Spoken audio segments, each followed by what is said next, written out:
it's a break-even situation because of Xbox itself. But everything else is too far apart. Tyranny Pillars of Eternity was 10 years ago. Fallout New Vegas was 15 years ago. And Grounded, well, the first Grounded was 4 years ago. The second Grounded was a year ago.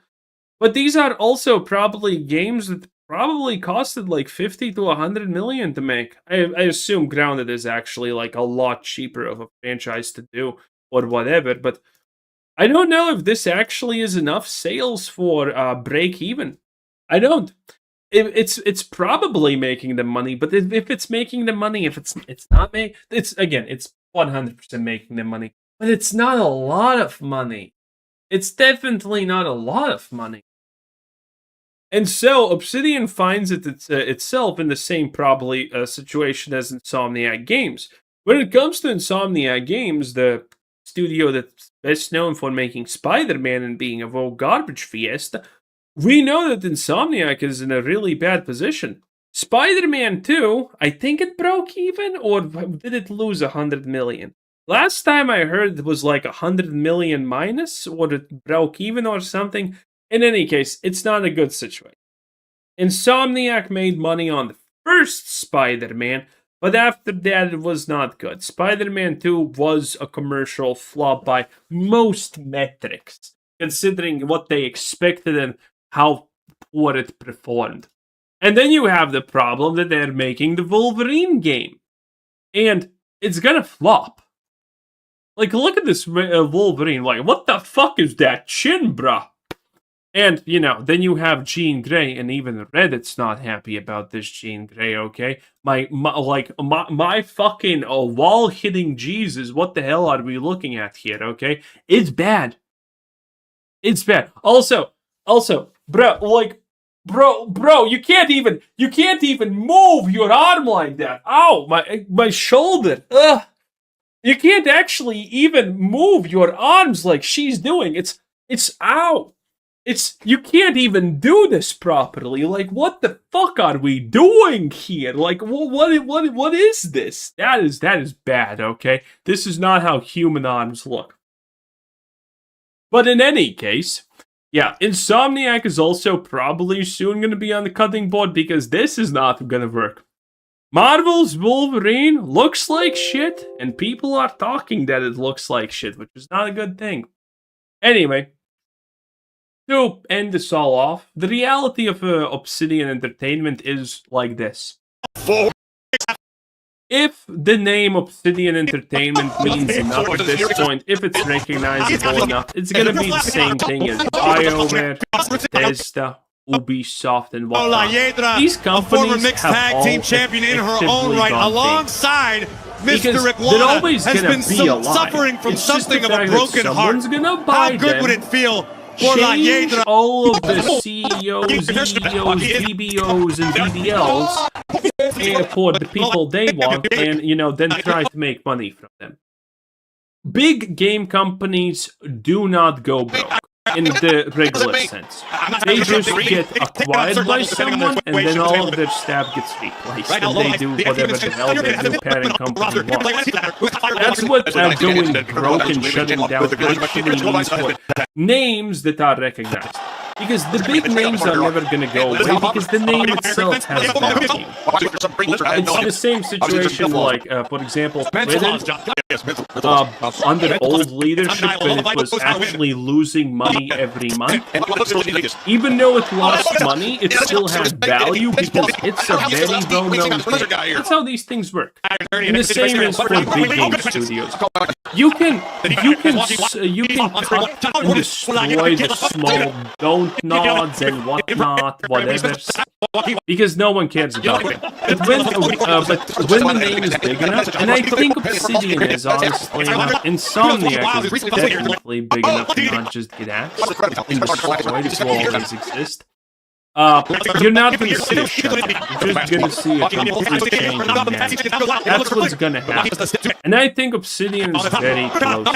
And again, Insomniac also. They are kind of both in the same position at this point, because their money is most likely running out, and currently Microsoft is cutting everything that's losing money.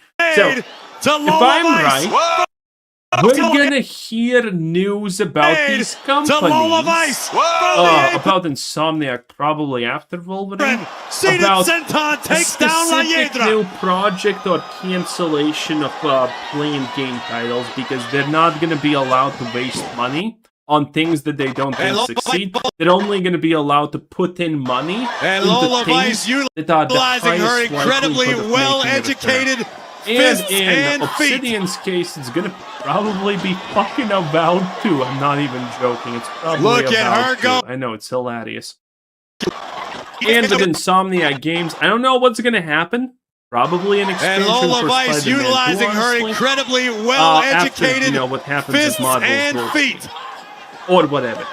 So this one's gonna take a while, but we should know something big about Obsidian Entertainment probably soon. And look at her go, John. The end of the year. Anyway, have a nice day. Bye. That's pretty much it. So well. The fray. And some.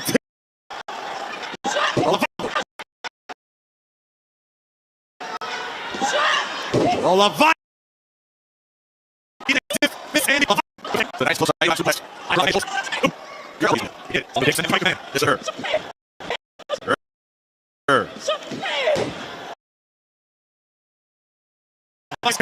Here she comes. Here she comes. Oh!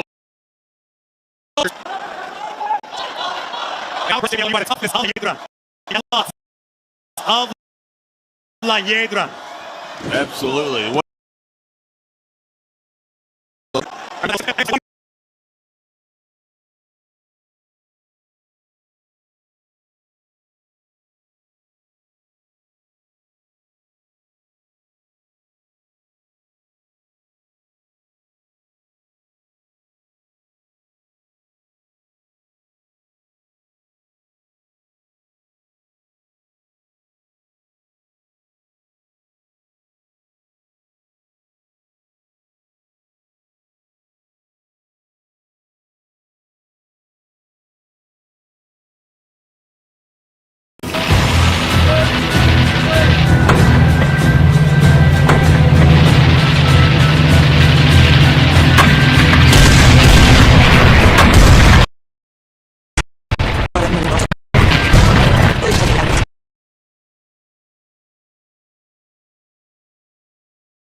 And her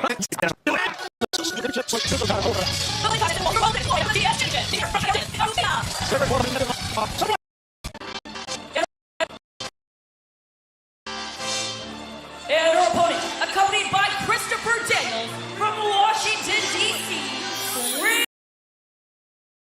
Deal, Dana Steele. These two women will compete for a chance to go.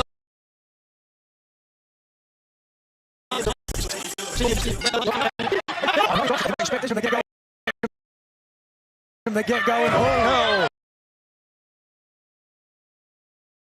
A little mistake. Slamming down with fist of fire. She drew her attention away from momentarily, and that was that. Now she got Sahela. Maybe trying to slow things down. Still, a significant experience.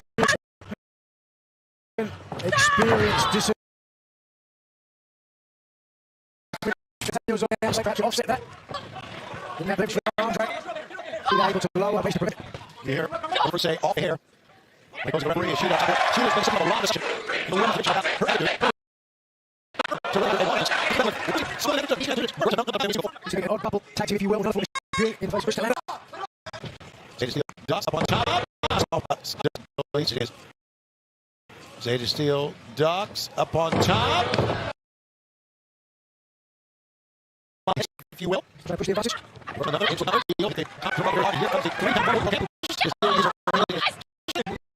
who missed. Zeta Steel user.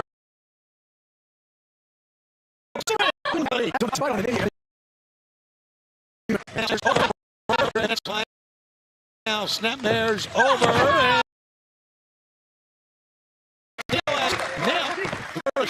on the outside, Steel's going to take flight. Oh man,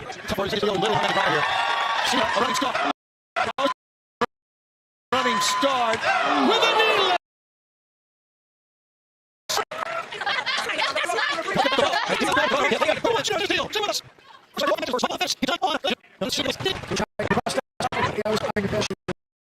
Really shaping up to a blockbuster.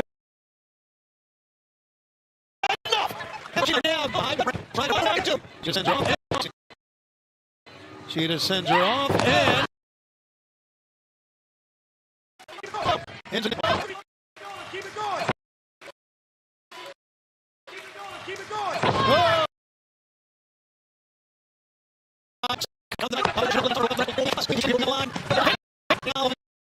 On the line, Kevin Knight defends it. It's Myron.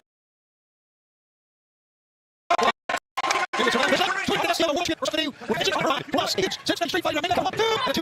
Shane Taylor will also go tonight.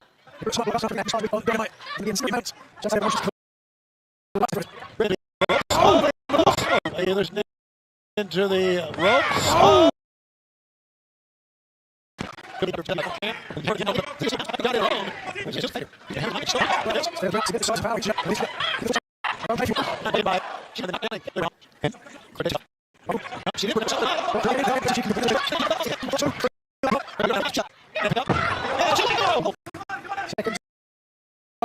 Considered an upset, but we've seen them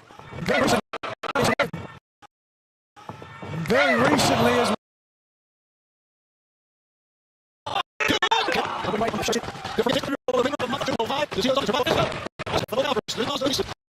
the team goes on to survive. The team goes on to survival of the fittest. Oh!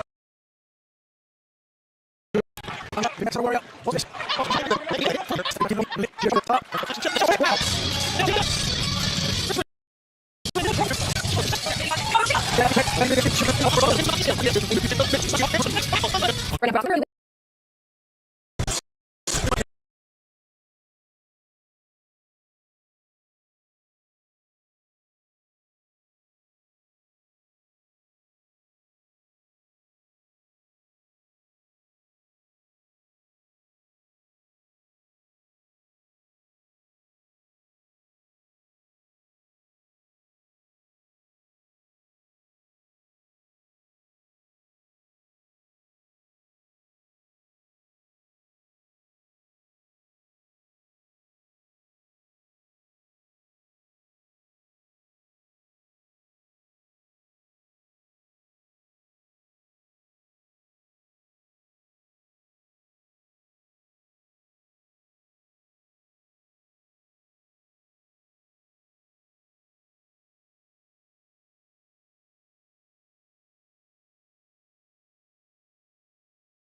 It is still up on top. Deal.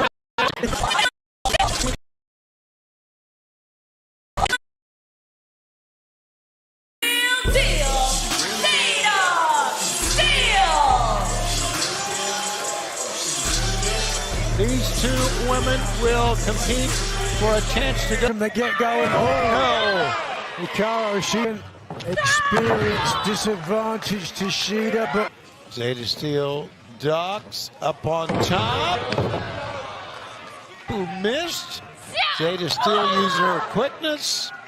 Now Snapmare's over and a drop kick. Running start with a knee lift, and that was on. really shaping up to a blockbuster. Wait a second. Shida sends her off and whoa! And on the line, Kevin Knight defends it. It's Myron Reed into the ropes of the knee. Very recently as well. To see who goes on to survival of the fittest. Oh!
She's the real deal.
explain.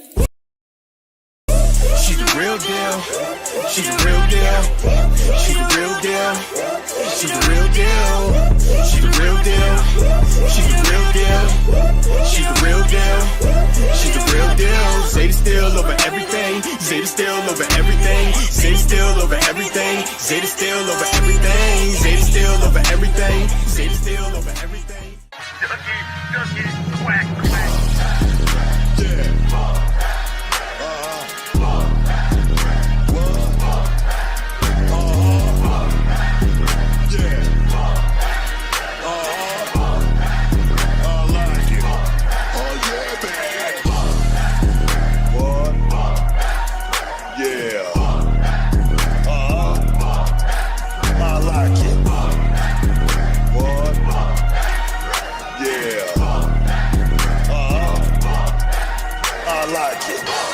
Oh yeah, man.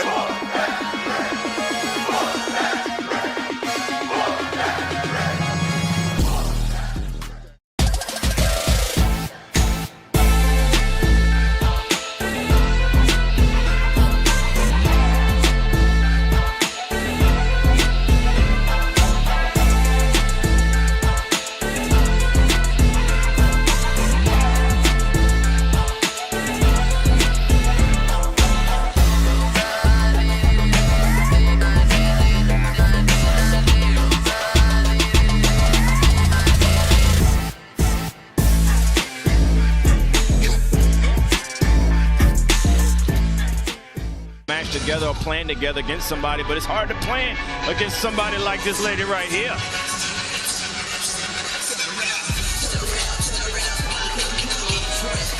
Her opponent, wrestling from straight out of your mother's kitchen, she is the Ring of Honor Women's World Television Champion, Red Velvet.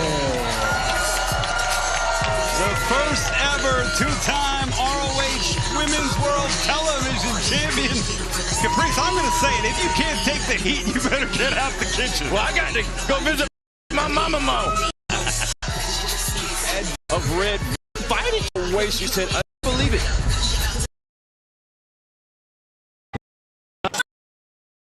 Real deal. Zeta Steel.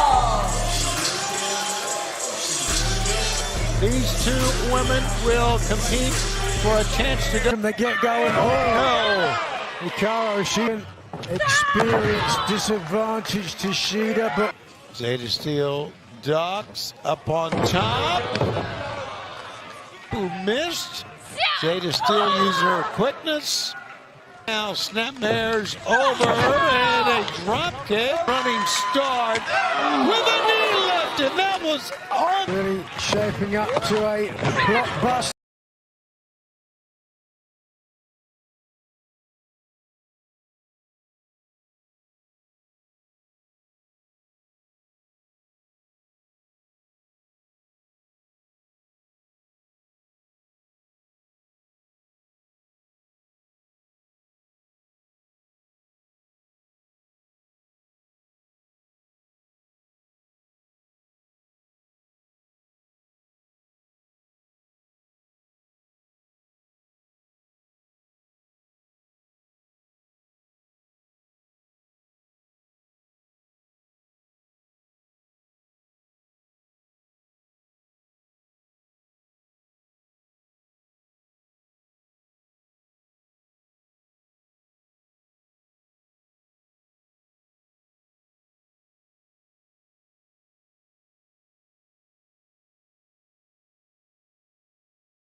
These two women will compete for a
routines, you know that.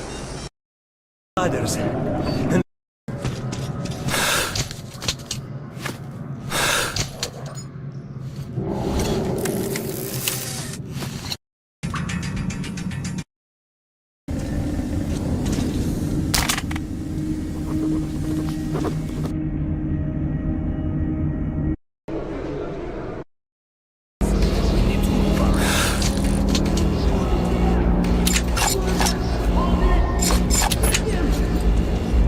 Move it, kid. When we emerged into the ruins of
the past.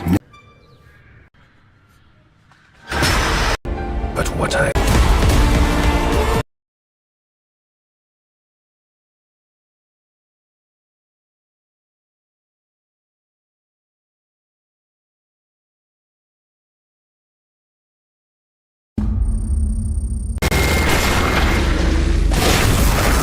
Brother down. Squad is broken.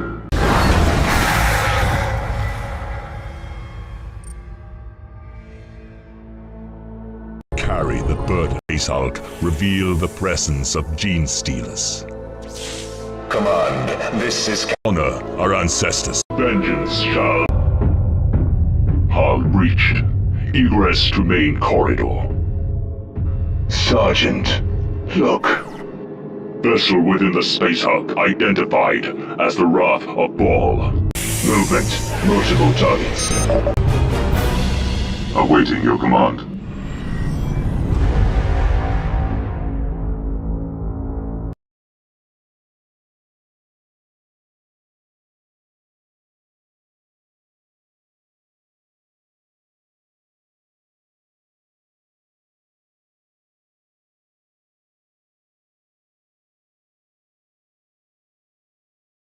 Windspell, a magical town of opportunities. You're not here to slay monsters. You have a drive to express yourself. So, you set up your own cozy little shop in a back alley and learn to create jewelry and equipment in your own personal style. Be it cute, or quirky, or ominous, or anything in between.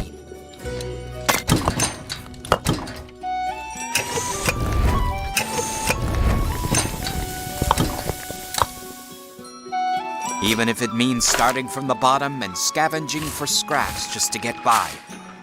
You're flexible. Less flexible is the feeding schedule of your pet owl cat, Meow. You'll be fine. And you might find plenty of folks dropping by your shop.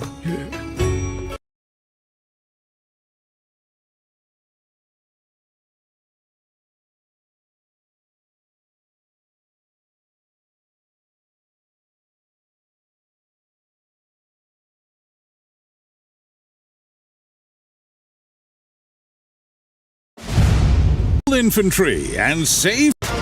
We have powerful war machines, weapons. We need brave soldiers. Service guaranteed.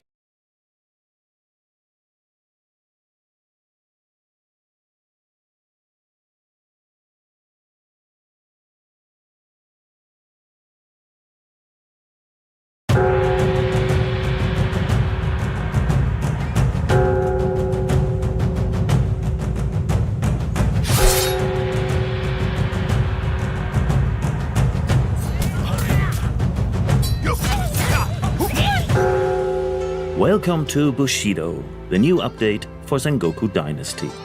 I'll in their shoes if you want your villages to survive what's coming in version 1.1 of Sengoku Dynasty. Because with this update, we will introduce raids to the gameplay systems. So, what are raids and how do they work? Each of your villages draws the attention of nearby villains.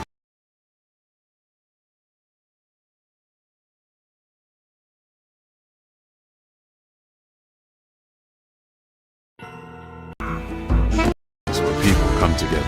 There's plenty of fish in the waters near Pompeii.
Deal.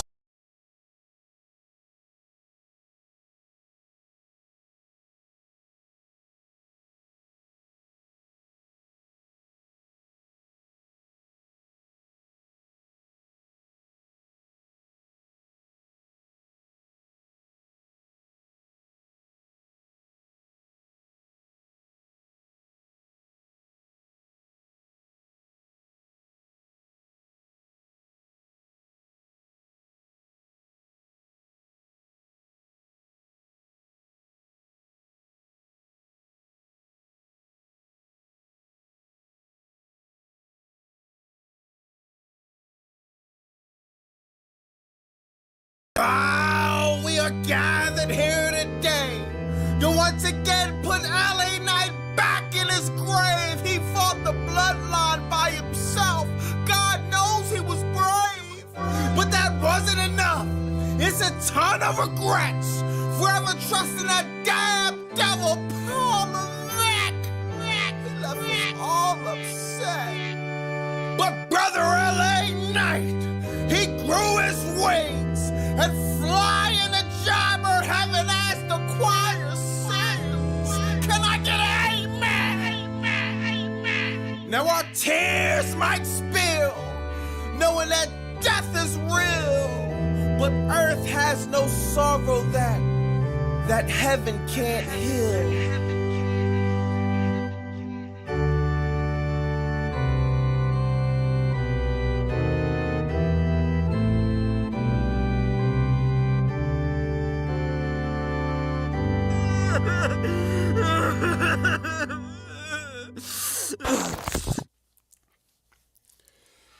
My bad, y'all. I'm not in the best of mood, man. LA Knight just got buried in his hometown. Isn't bro from Baltimore? I heard they're pretty good with seafood. That's ironic because I smell something real fishy going on. Paul Levesque!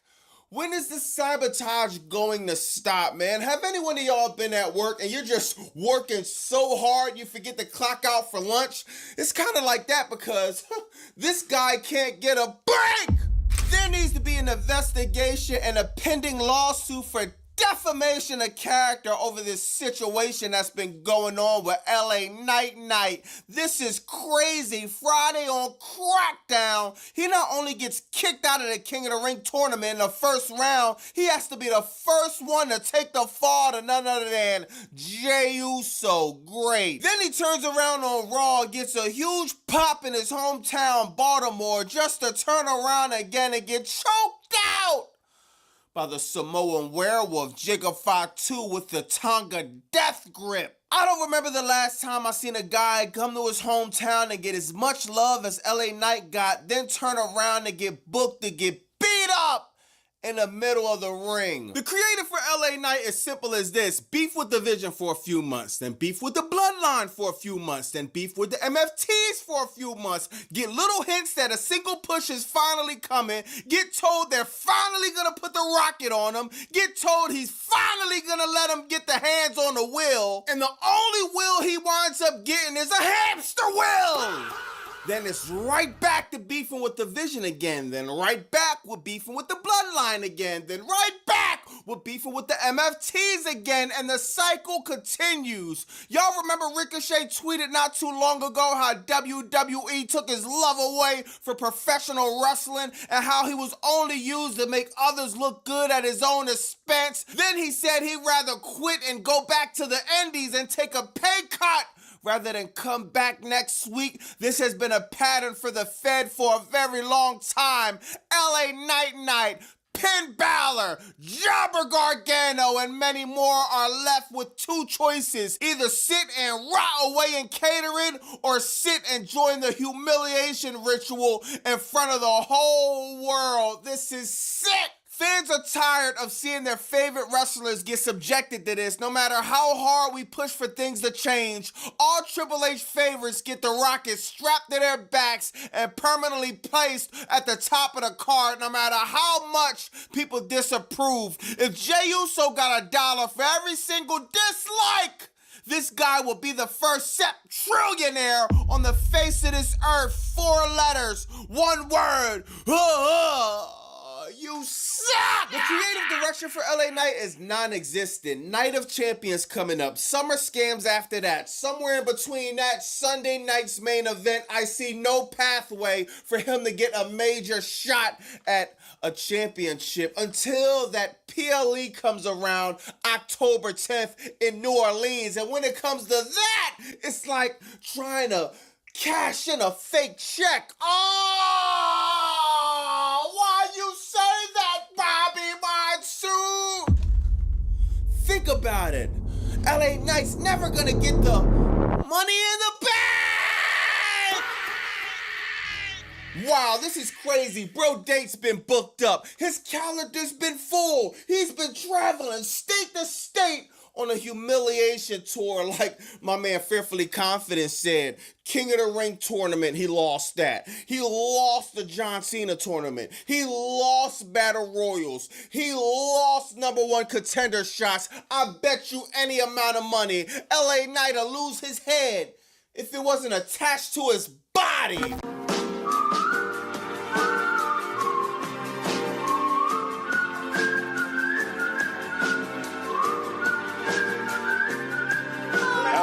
The embodiment of losing a match. If you're LA Knight, you're smiling inside because this lends credence to the fact that someone up top doesn't like you.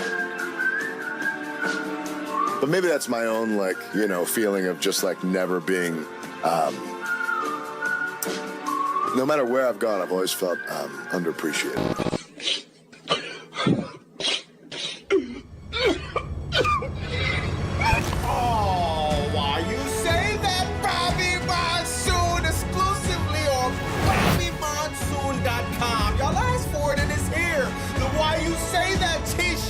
I want to thank everybody that's copping the merch, that's liking, commenting, subscribing, hyping everybody in my life. 4 times in a week, all the people in the chat.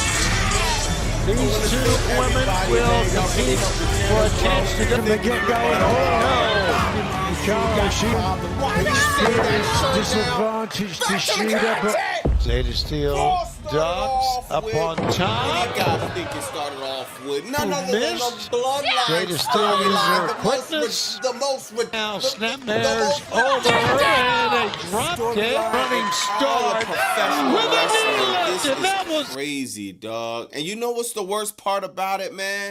This was the best thing of this show tonight, literally, dog. The storyline that's been carrying WWE for the past 6 years was almost the only thing worth talking about tonight, man. So you got the Usos wanting Jacob Fatu to acknowledge them. I have no idea why. When Jacob Fatu has beat up the Usos every single chance he got when he was going at it with Roman Reigns, but now he's best friends with Roman Reigns. That's his tribal chief. What does this tribal chief do? Go find a wooden Ula Fala and gift it to Jacob Fatu. Well, isn't that sweet? The Usos was jealous that Roman Reigns was showing Jacob Fatu a lot of love, but it didn't matter. They still rose their ones high for the tribal chief great. Now, when they left the building, you know, WWE had every chance they get, they gotta interject a celebrity. This time, a guy named Eric Andre. I'm guessing he's an actor. I wasn't too familiar with him, but Jacob Fatu throws Eric Andre, whatever his name is, over the barricade. Starts hitting him with headbutts, Samoa splashes, the whole 9 yards. This was fire, but it reminded me of something though. And Bronson Reed even posted it. 2024, the same arena, the same situation is when Bronson Reed did the 6 tsunamis to Seth Rollins. 2026. 2 Samoa splashes to Eric Andre, man. Smells like a click copy, click paste situation if you ask me, but the product has been so bad lately. Even when they do something mid, it's like, cool, I'll take that, man. So that was a cool segment from the Bloodline, and of course, that wasn't going to be the end of it. Next, you got Charlotte Flair going over Roxanne Perez in a match that nobody asked for, nobody cares about. I don't even know why we're doing this, man. Don't tell me we're doing this because she's fighting Liv Morgan on Crackdown. We don't care.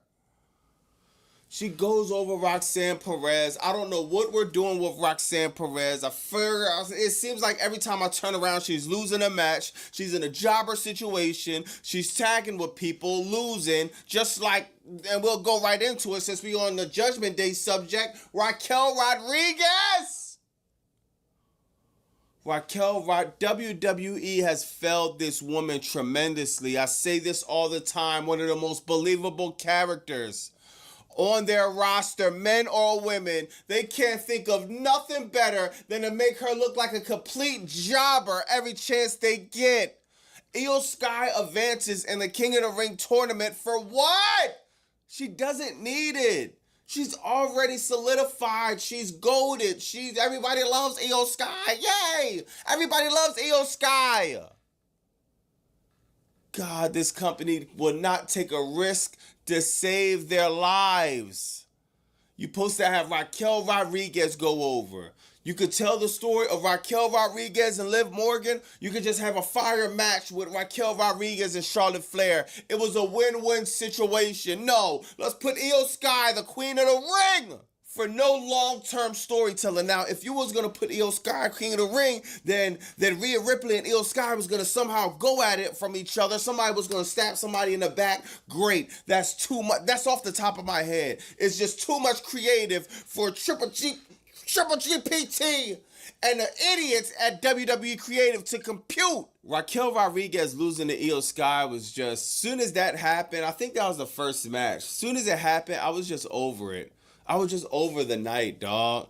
It's just like, God, I hate how this company books. It's like nothing changes. Next, you got Chad Gable going over Rusev. Chad Gable, I don't know, man. They gave him some new music. I'm trying to listen to the music. I'm not trying to say it's corny from the rip. It just sounded like some 80s AI rock band, Metallica, Kiss, Blink-182. I don't know who was the rock band, but it sounded like a AI generated song. I could be wrong. It could be a fire song. I just need to listen to it because me hearing it on TV and what I heard, I can't really get a full gist of that. So I'll keep you updated on if this song is fire or not. I'm not trying to jump out the window yet, but at least they gave him a new song. At least they're attempting to do something other than what they was doing previously. I'll take that as a win. Chad Gable goes over Rusev. That's cool. Rusev and Ethan Page, I didn't know when they became a tag team or a faction, but we're here. They start jumping on Chad Gable, and then Dragon Lee and Rey Mysterio comes out to save them because, Chad Gable, he respects the Luchadors. Great. I mess with the Luchadors too, man. So, Rey Mysterio, Chad Gable, Dragon Lee celebrated at the end of this. It was cool, but nothing I really care about, to be honest. Next, you got LA Knight cutting a promo in front of the Baltimore crowd. He kind of killed this promo, man. And of course, the Usos come out. Jey Uso wanted LA Knight to acknowledge him. LA Knight, acknowledge me. So you wanted LA Knight to join the bloodline too? Like, this stuff is all over the place, man. But of course, I forgot what he said, but he said something slick to Jey Uso. They start rumbling on the ground. Jimmy Uso jumps in it. LA Knight grabs a chair, about to give the Uso the business, but Jacob Fatu comes. Tonga Death Grip. Good congratulations, LA Knight. Buried once again, and this time in front of his home crowd. Like, God, what is going on, bro? You couldn't book Bull to go over in Baltimore? Come on, dog. This is his hometown. Friends and family probably in the crowd. You couldn't give him that? No, let him get choked out in front of everybody. He couldn't even get his lick back at the end of the night. Nothing? What does LA Knight do from here? I just don't get it, bro. He can't get in a match with Jacob Fatu. We all know he can't beat him.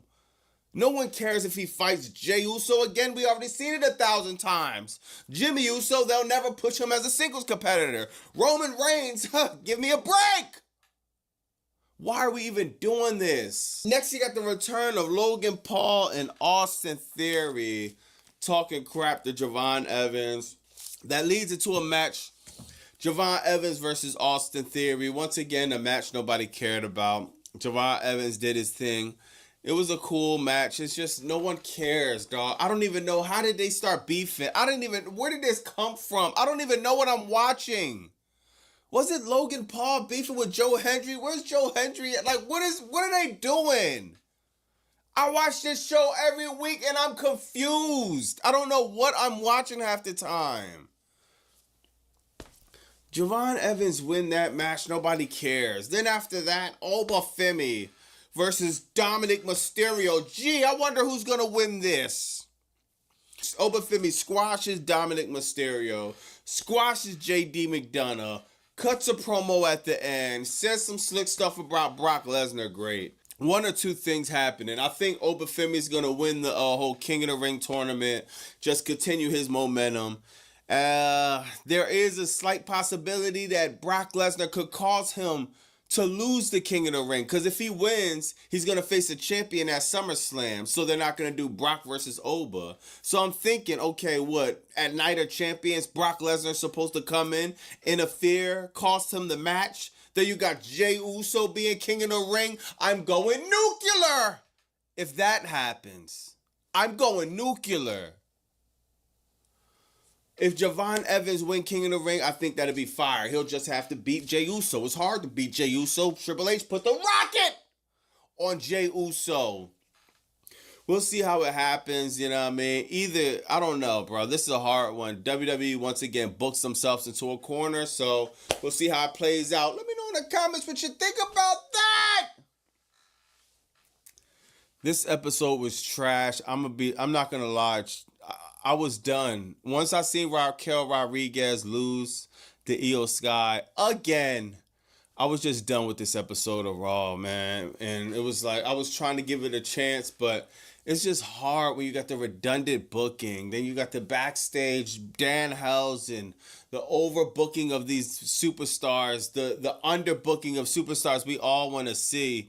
It's just all bad. But let me know in the comments what you think about that. We got Dynamite Wednesday, so I see y'all on the live after Dynamite on Wednesday. It's Bobby Monsoon 215. Like, comment, subscribe. Pow!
Yo, what's up, guys? It's your boy C-Jax.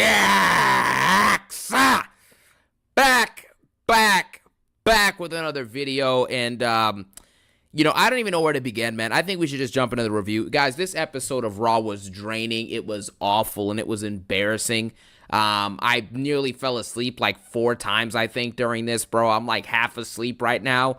So you know what, man? We're gonna muster up some energy, and we're gonna run through this episode as fast as we can, because literally nothing happened tonight, and the main event was a whole load of squash match slop. And nobody can convince me that the main event was worth it tonight. You watched 2.5 hours of lifeless garbage content to get to a 4-minute squash match that we already knew was gonna happen, and you made that the main event? Like, this was a complete and utter embarrassment, and that's just the bottom line, okay? I genuinely have absolutely nothing good to say about this show, realistically, besides maybe like 1 or 2 things, and that's really it, bro. This episode was absolutely awful. Let's get into it. Roman Reigns comes out with the bloodline. The bloodline comes out to the ring, okay? You got Jacob, you got Jimmy, you got Jay, and you got Romano. Roman Reigns asks for acknowledgement after getting straight chants for like 5 minutes, man. All I heard in this promo for the first part of it was yeet, yeet, yeet, yeet, OTC,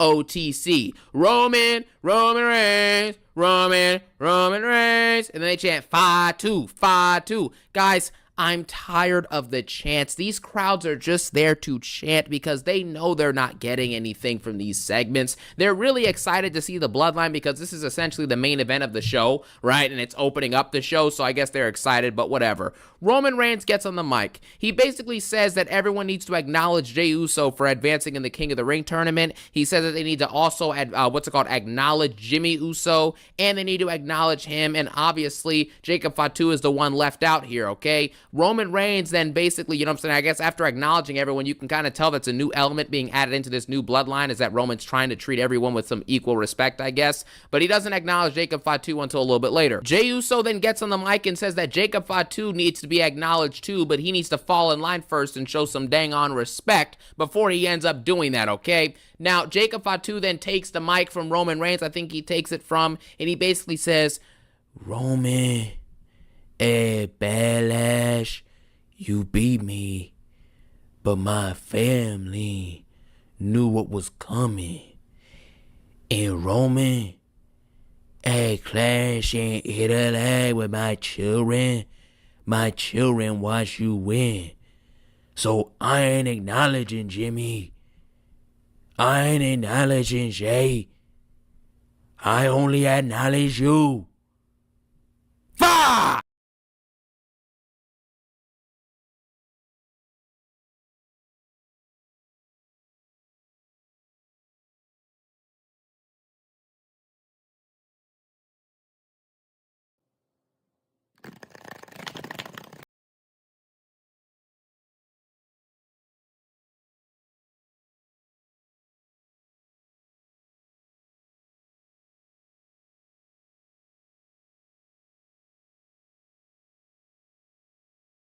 Nikki, Freaky Nikki, how would you stop a wish? If a wish is already made, reality has been altered. That's like a god level ability.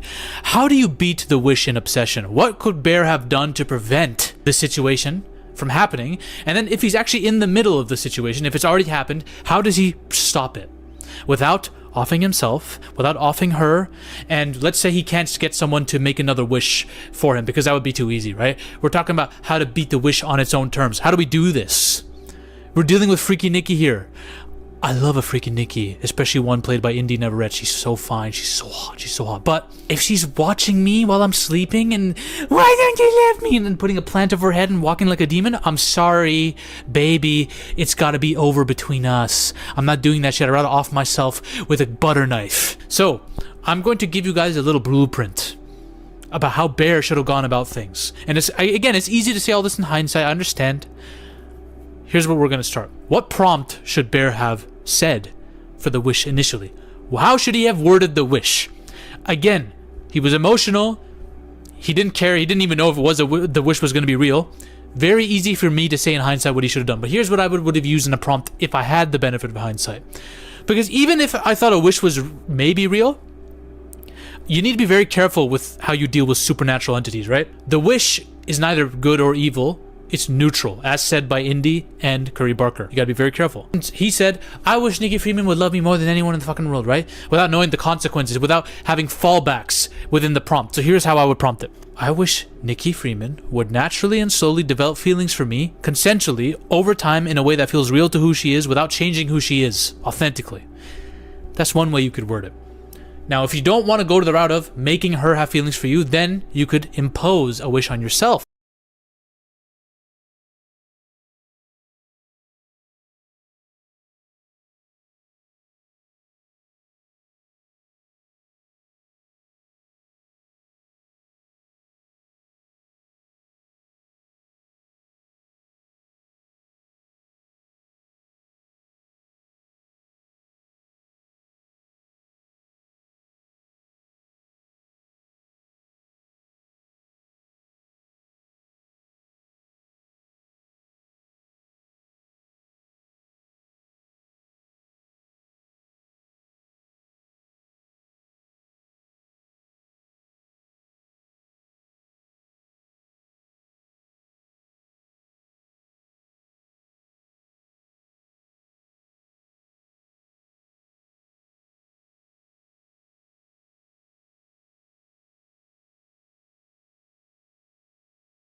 I wish I had the confidence to talk to Nikki and ask her out, or I wish I had the confidence to talk to Nikki in a way that she would find attractive, maybe like how Ian does, right? I don't know. Of course, Bear didn't know about Ian and Nikki at the time, but that's a couple prompts you can use to make the wish turn out in your favor a bit more. You know what I'm saying?